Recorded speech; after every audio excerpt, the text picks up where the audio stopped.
What's going on, everyone? In this video, we're going to show you how to properly clean your automatic taper before putting it away or using it for the next job. So there's a pretty common misconception that it takes a lot of time to clean your tools and that the time spent cleaning them offsets the time you save using the tool, and that's just not true. So the first thing you want to do is to make sure that your tube is completely empty of mud. You don't want to clean the whole outside of the head and have it looking brand new on the outside and still have mud on the inside, because that's just going to dry up and cause a lot of problems.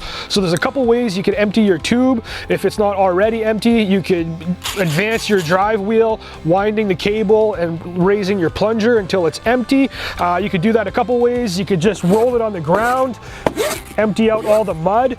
In this case, we're already empty, so the drive wheel is just spinning freely, but essentially you want to make sure that that tube is completely empty. What you don't want to do is flip it upside down and take a stick and ram it down to empty the mud, because then your cable isn't winding like it properly should, and you're essentially just force feeding it and jamming your cable at the bottom of the head. That's going to cause your cable to snap, and then you're going to have to replace that cable. So now that you've made sure your tube is empty, we're ready to start cleaning it. There's really no special trick to cleaning an automatic taper, or any automatic taping tool for that matter. It's really just trying to clean as much as you can, get all the mud out of all the nooks and crannies, making sure that all your parts are well lubricated. So there's a couple ways we can do that. One, you could just use a bucket of water.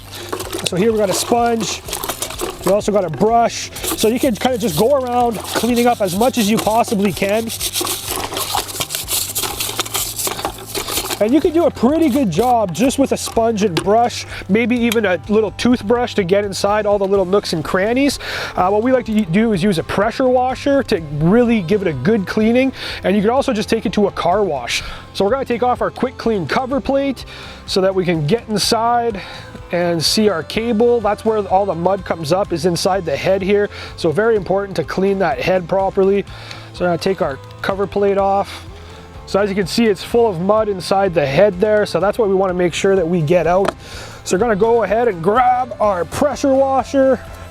And like I said, there's no real trick here. We're just going to blast this thing clean.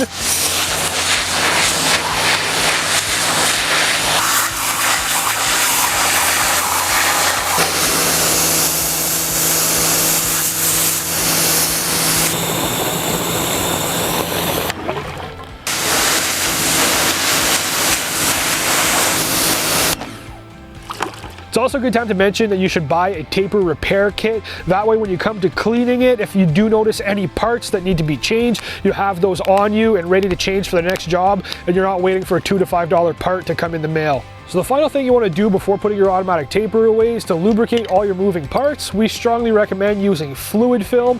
You don't want to use something like WD-40 or silicone spray, because that tends to eat away at your rubber seals and gaskets. So we're just going to go ahead and spray all our moving parts here before putting it in storage. And just like that, it's all clean, lubricated, and ready for the next job. So I hope that video on how to clean your automatic taper was helpful. For more tips and tricks, make sure to check out our other educational videos with Level 5 Tools.